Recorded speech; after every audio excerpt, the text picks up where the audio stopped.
Shalom saudara terkasih dalam Kristus. Bagaimana kabarnya pada hari ini? Pasti luar biasa dalam Tuhan, amin. Senang sekali hari ini kita dapat melakukan ibadah online. Saya percaya hadirat Tuhan ada pada kita dimanapun kita berada. Mari kita sama-sama mau fokus dalam hadirat Tuhan. Kita mau memuji, kita mau menyembah, bahkan kita mau duduk dalam hadirat Tuhan, mendengarkan sabda firman Tuhan. Mari Bapak Ibu Saudara, sebentar kita mau satukan hati kita mau berdoa. Terima kasih Roh Kudus, terima kasih ya Bapa. Sungguh Kau baik Tuhan, sungguh Kau mulia. Terima kasih untuk kesempatan pada hari ini kami dapat ibadah Tuhan.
Siapa umat yang mau lebih lagi bersama bagi nama Tuhan bersama saya katakan amin. Haleluya, haleluya. Haleluya, walaupun di rumah kita mau lebih lagi bersorak untuk Tuhan, amin. Kita akan satu pujian, ada gerakan roh Allah di sini. Haleluya.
Bagi Bapak, Ibu, Saudara yang terkasih yang ingin memberikan persembahan maupun untuk persembahan khusus, persembahan umum, dan persembahan korban syukur lainnya dapat memberikannya melalui nomor rekening gereja yang tertera di bawah ini.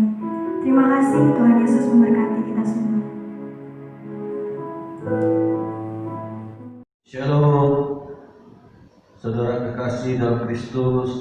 Kita berjumpa lagi dalam ibadah online ini, yaitu kita mau baca Mazmur 91 dari ayat pertama sampai ayat 16. Berikutnya dalam lindungan Allah. 3, 2, 1. Orang yang duduk dalam lindungan yang maha tinggi dan bermalam dalam naungan yang maha kuasa akan berkata kepada Tuhan, tempat perlindunganku dan kubu pertahananku, Allahku yang kupercayai. Sungguh dialah yang akan melepaskan kau dari jerat penangkap burung, dari penyakit sampar yang busuk. Dengan kepaknya ia akan melindungi engkau. Di bawah sayapnya engkau akan berlindung. Kesetiaannya ia perisai dan pagar tembok. Engkau tak usah takut terhadap kedahsyatan malam, terhadap panah yang terbang di waktu siang, terhadap penyakit sampar yang berjalan di dalam gelap, terhadap penyakit menular yang mengamuk di waktu petang. Walau 1000 orang rebah di sisimu dan 10.000 di sebelah kananmu, tetapi itu tidak akan menimpamu. Engkau hanya menontonnya dengan matamu sendiri dan melihat pembalasan terhadap orang-orang fasik. Sebab Tuhan ialah tempat perlindunganmu, yang maha tinggi telah kau buat tempat perteduhanmu. Malapetaka tidak akan menimpa kamu, dan tulah tidak akan mendekat kepada kemahmu. Sebab malaikat-malaikatnya akan diperintahkannya kepadamu untuk menjaga engkau di segala jalanmu. Mereka akan menatang engkau di atas tangannya, supaya kakimu jangan terhadap batu. Singa dan ular tedung akan kau langkahi. Engkau akan menjadi singa dan ular naga. Sungguh hatinya melekat kepadaku, maka aku akan meluputkannya. Aku akan membentenginya, sebab ia mengenal namaku. Bila ia berseru kepadaku, aku akan menjawab. Aku akan menyertai dia dalam kesesakan. Aku akan meluputkannya dan memuliakannya. Dengan panjang umur akan kukenyangkan dia, dan akan kuperlihatkan kepadanya keselamatan daripadaku. Haleluya. Amin. Mari kita siapkan hati kita mau masuk dalam pembacaan firman Tuhan. Mari sama-sama kita mau siapkan hati kita, telinga kita mau duduk diam dalam hadirat Tuhan. Terima kasih Tuhan. Terima kasih Tuhan. Bagaikan tanah kering yang merindukan air, demikianlah jiwaku haus akan Engkau. Kami rindu Tuhan, ku rindu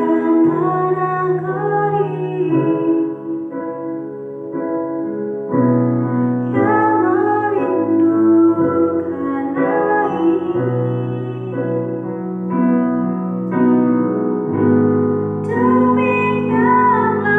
jiwaku, hapuskan air mataku, mengalirlah kuasa Roh Kudus, mengalirlah di tempat ini,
Shalom semuanya.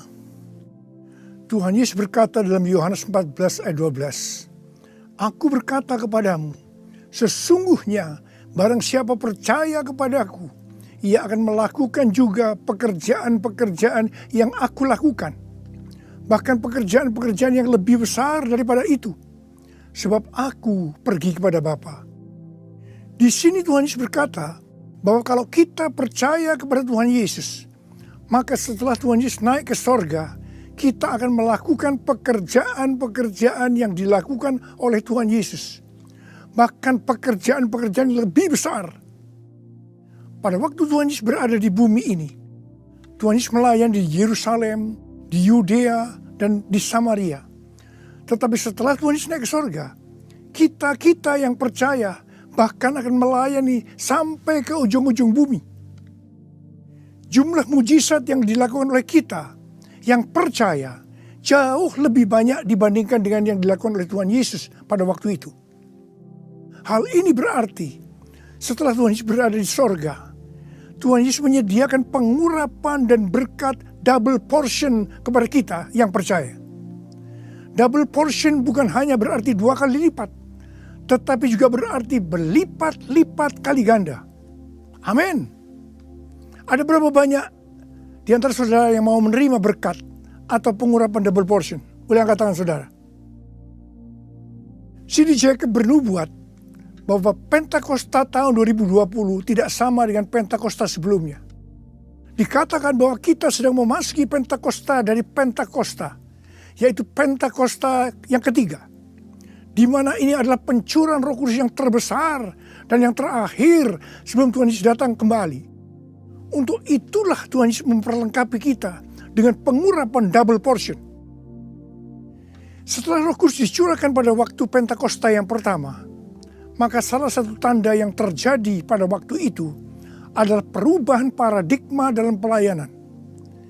Selama ini, pengertian dari murid-murid Tuhan Yesus adalah bahwa keselamatan hanya untuk orang Yahudi saja.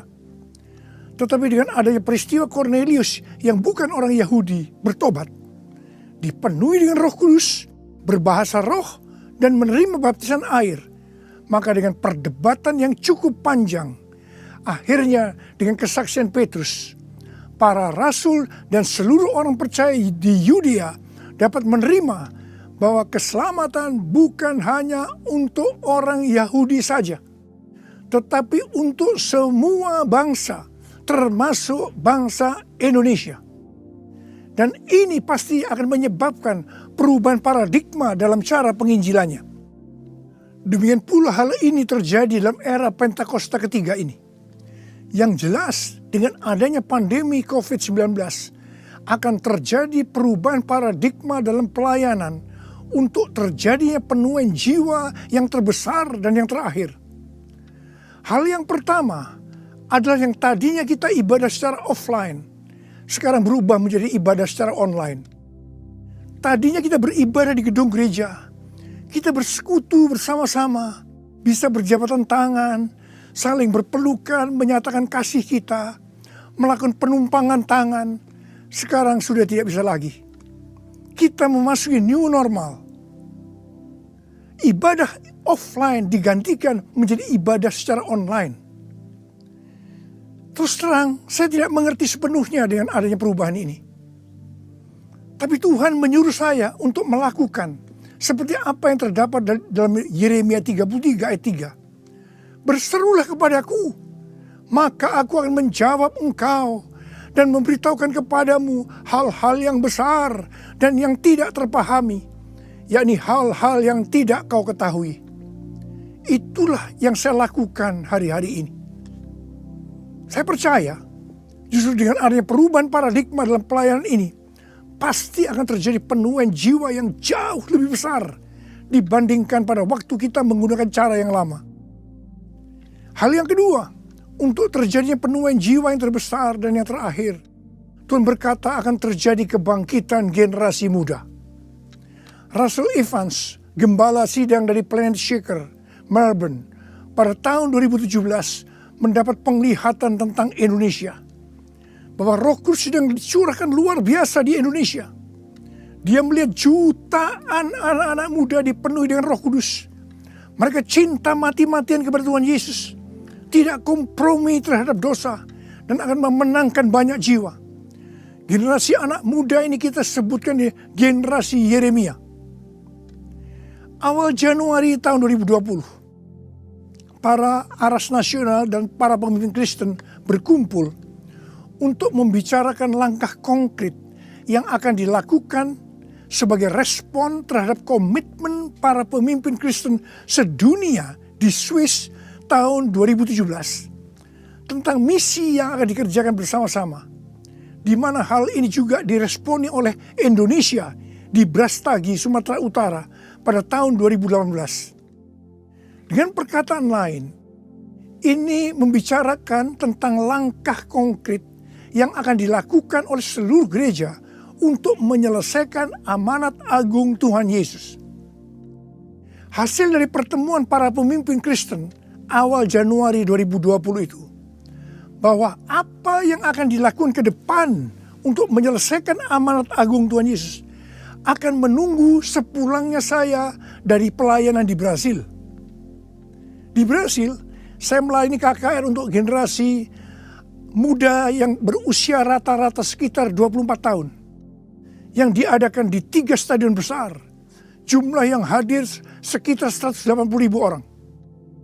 Waktu saya bertemu dengan para pemimpin di Brasil, kami sama-sama mendapatkan pengertian bahwa kegerakan orang-orang muda dunia akan dimotori oleh dua bangsa, yaitu Indonesia dan Brasil. Katakan amin. Sepulang dari Brasil, ada dua hal yang didapatkan. Yang pertama, gerakan untuk menyelesaikan amanat agung Tuhan Yesus akan dimotori oleh generasi muda. Yang kedua, kita disuruh berpuasa dari tanggal 1 Maret sampai dengan 9 April selama 40 hari. Dan dilanjutkan sampai dengan 30 Mei. Jadi total kita berpuasa 91 hari. Setelah 1 hari kita berpuasa, tepatnya tanggal 2 Maret 2020, Presiden Jokowi mengumumkan bahwa COVID-19 masuk ke Indonesia. Mulai saat itu kita merasakan bagaimana Tuhan memproses gerejanya. Kita dibersihkan, dimurnikan, ditata ulang oleh Tuhan. Kita memasuki new normal, dimensi yang baru, paradigma yang baru dalam pelayanan. Semua ini untuk mempersiapkan penuaian jiwa yang terbesar dan yang terakhir sebelum Tuhan Yesus datang kembali.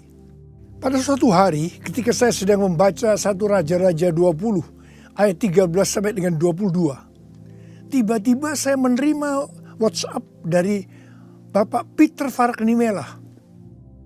Saya diminta untuk membagikan apa yang ada di dalam hati saya untuk generasi Yeremia pada acara live streaming Generasiku Bangkit yang kedua dengan tema Finishing a Great Commission pada tanggal 26 Juni 2020. Terus terang saya kaget, surprise.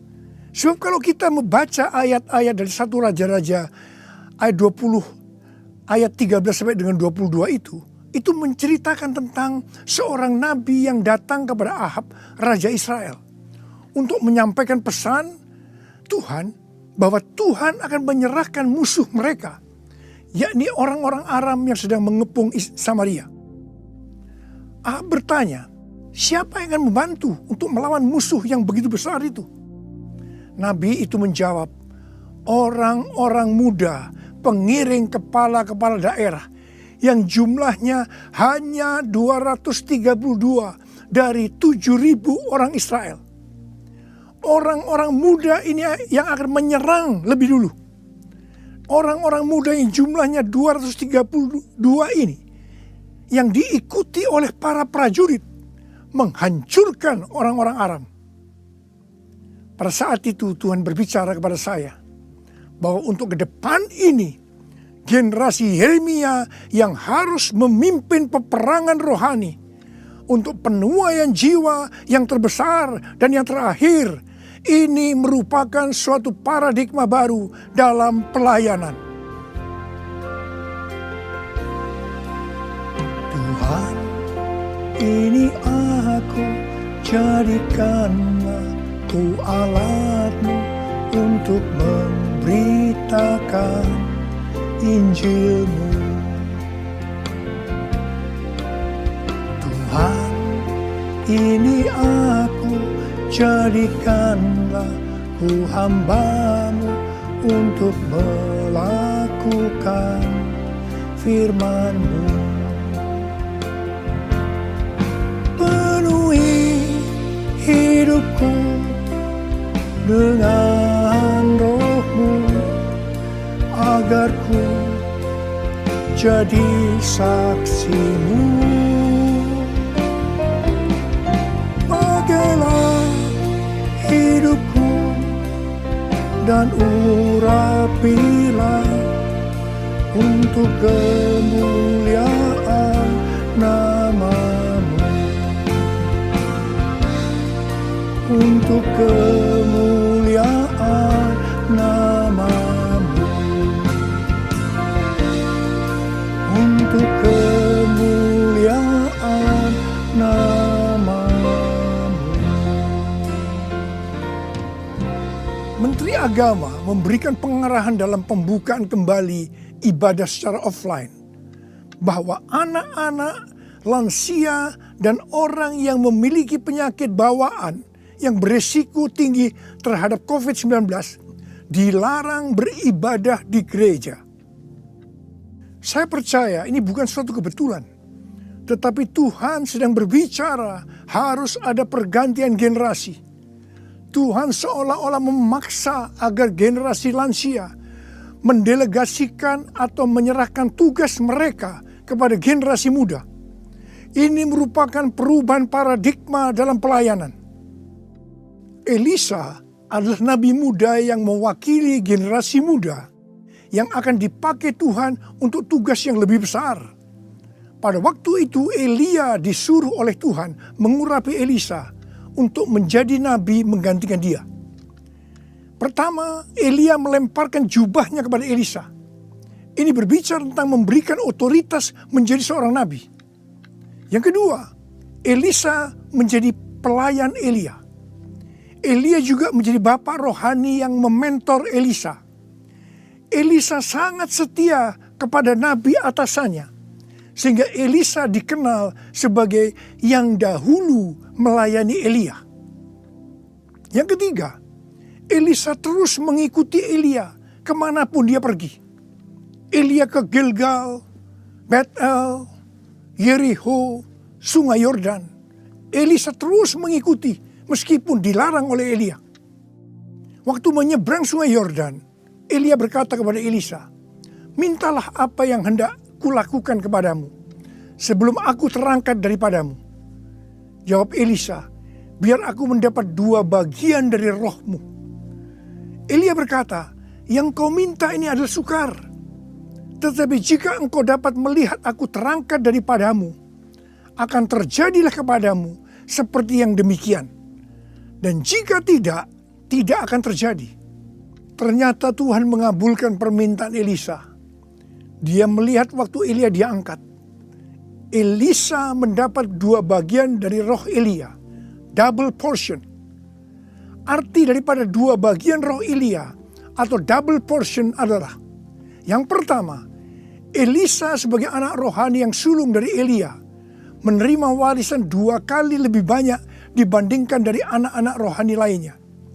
Elisa mohon kepada ayah rohaninya untuk memberikan wibawa seorang nabi yang lebih besar kepadanya, supaya Elisa bisa melanjutkan pelayanan Elia.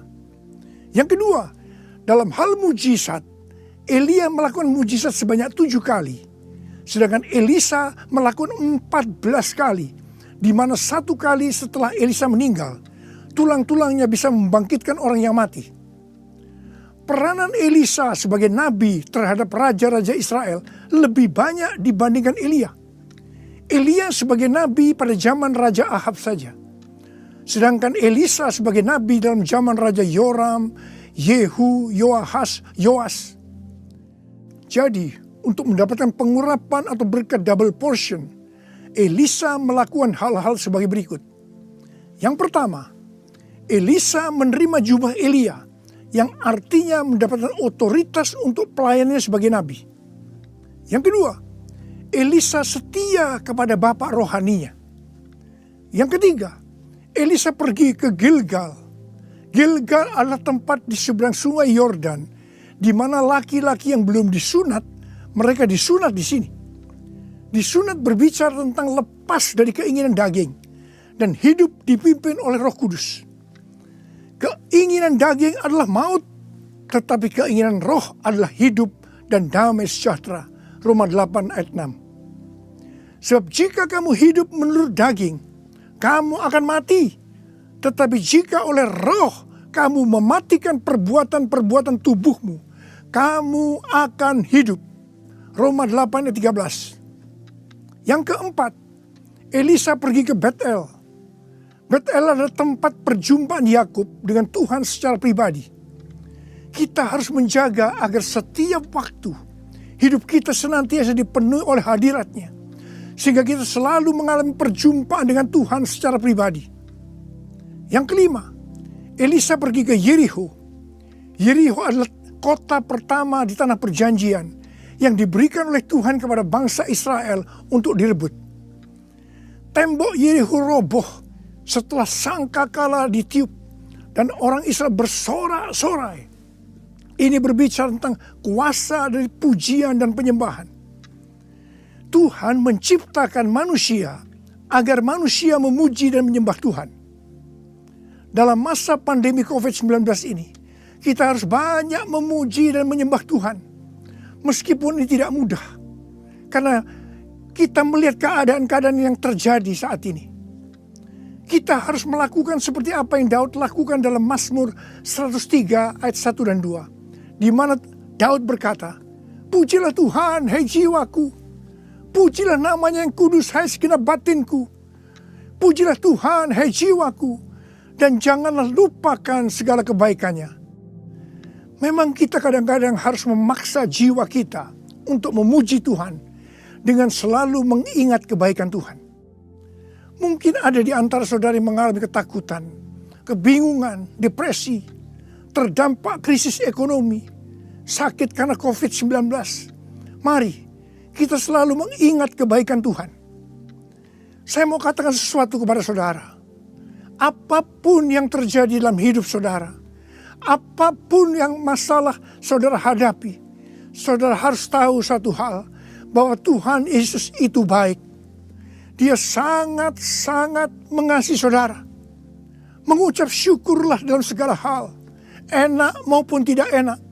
Sebab inilah yang dikehendaki Allah dalam Kristus Yesus bagi kita.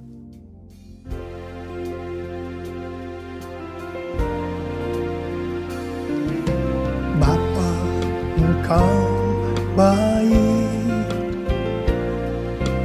Bapa, Engkau baik. Kau selalu baik kepadaku.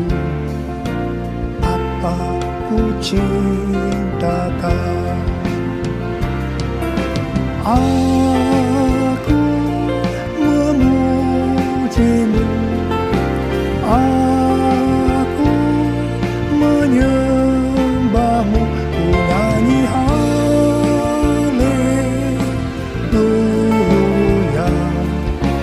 Bapa ku cintakan. Bapa ku cintakan. Bapa ku cintakan.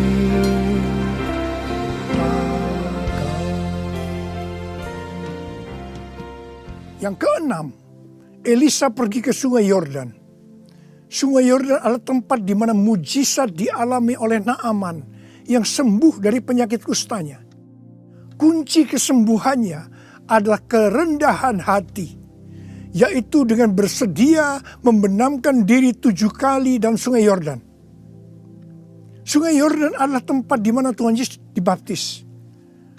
Roh Kudus dalam bentuk burung merpati turun atas Tuhan Yesus. Terdengar suara dari sorga, "Inilah anakku yang kukasihi, kepadanya lah aku berkenan." Sungai Yordan adalah tempat di mana kemuliaan Tuhan dinyatakan. Sungai Yordan menjadi kering ketika kaki para imam yang mengangkat tabut Allah masuk ke dalam air. Kemuliaan Tuhan ini terjadi karena mereka percaya dan melakukan kehendak Tuhan meskipun tidak masuk akal. Sekali lagi, saya mau bertanya kepada saudara, ada berapa banyak yang mau menerima pengurapan dan berkat double portion? Angkat tangan saudara. Ada 8 hal yang harus kita lakukan kalau mau mendapatkan pengurapan atau berkat double portion. Yang pertama, menerima tugas yang diberikan oleh Tuhan dengan sukacita. Yang kedua, setia kepada atasan kita, pembimbing rohani kita, bapak rohani kita.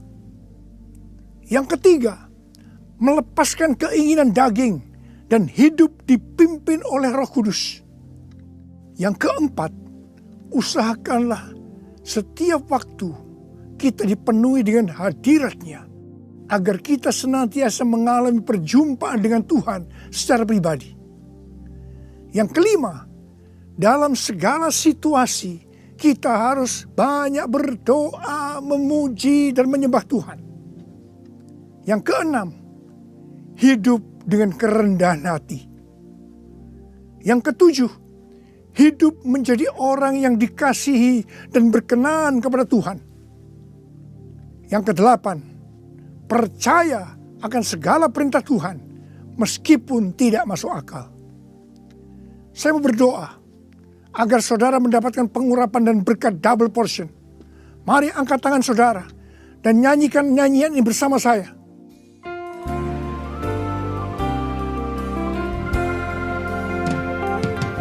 Anointing fall on me. Anointing fall on me. Let the power of the Holy Spirit fall on me. Anointing fall on me. Anointing fall on me. Anointing fall on me. Let the power of the Holy Spirit fall on me. Anointing fall on me. Anointing fall on me. Anointing fall on me. Angkat tangan saudara. Angkat tangan saudara. Mari kita angkat tangan saudara. Urala bala bala bala bala bala bala. Urala bala bala bala. Uria berbahasa roh. Berbahasa roh. Urala bala bala bala bala bala. Uria la bala bala bala bala bala bala bala. Ora bala bala. Tuhan curahkan pengurapan. Pengurapan double portion. Pengurapan double portion. Berkat double portion. Terima, terima, terima, terima, terima, terima. Urala basikala la bala. Terima, terima, terima. Uria la bala bala bala bala bala bala bala bala bala. Pakai anak-anakmu Tuhan menjadi alatmu Tuhan. Dengan pengurapan double portion, mereka akan melakukan, menyelesaikan amanat agung Tuhan Yesus. Terima, terima, terima. Oh, berkati anak-anak, berkati mereka semua Tuhan. Kau menyembuhkan yang sakit. Terima, terima kesembuhan, terima kesembuhan, terima, terima, terima, terima. Diberkati oleh Tuhan.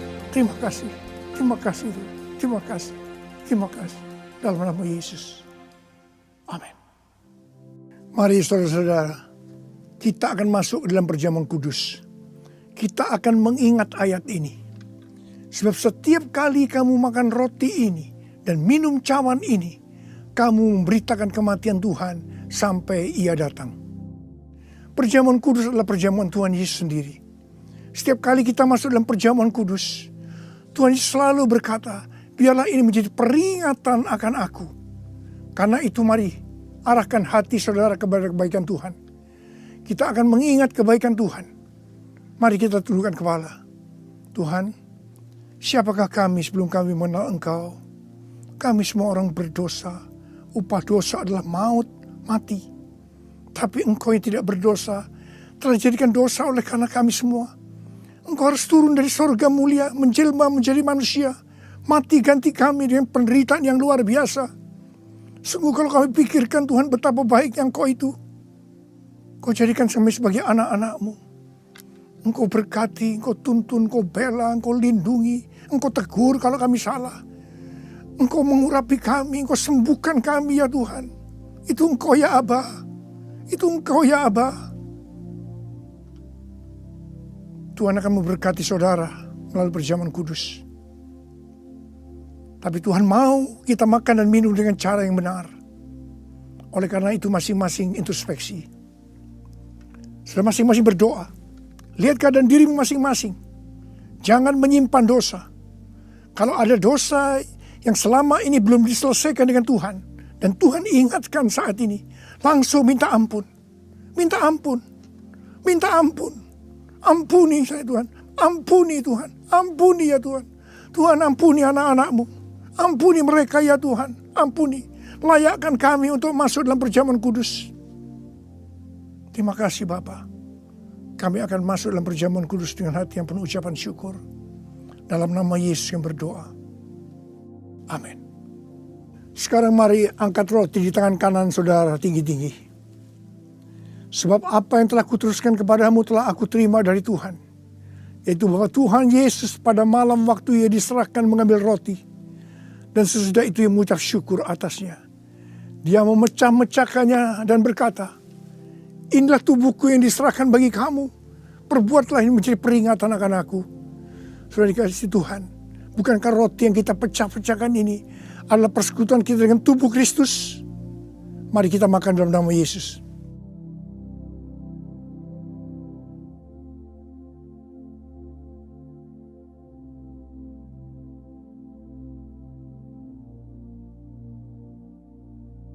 Sekarang angkat cawan di tangan kanan saudara tinggi-tinggi. Demikian juga ia mengambil cawan sesudah makan lalu berkata, cawan ini adalah perjanjian baru yang dibenarkan oleh darahku. Perbuatlah ini setiap kali kamu meminumnya menjadi peringatan akan aku. Sudah kasih Tuhan, bukankah cawan pengucapan syukur yang atas kita ucapkan syukur adalah persekutuan kita dengan darah Yesus? Mari kita minum dalam nama Yesus.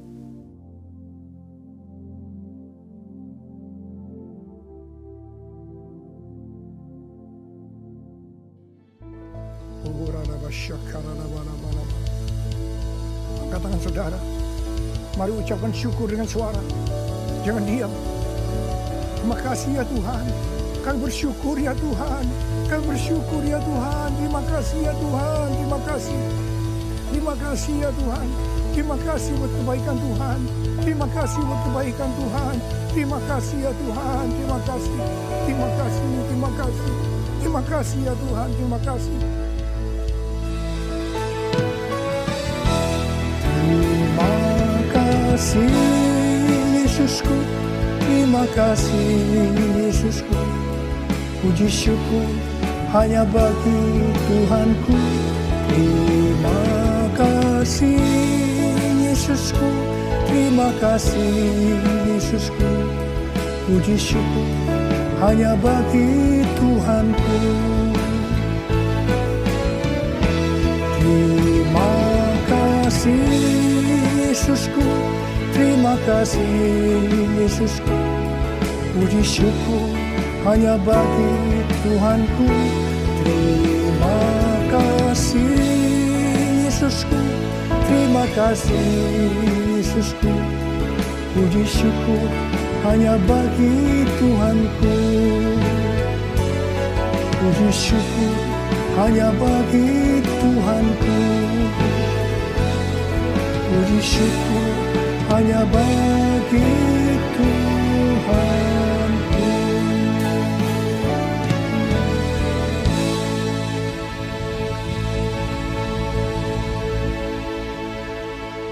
Pulanglah dengan berkat Tuhan.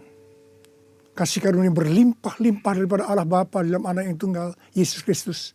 Persekutuan yang manis dengan Roh Kudus menyertai saudara sekalian mulai hari ini sampai Tuhan datang menjemput kita di awan-awan dan bahkan sampai selama-lamanya. Yang percaya bersama-sama katakan amin.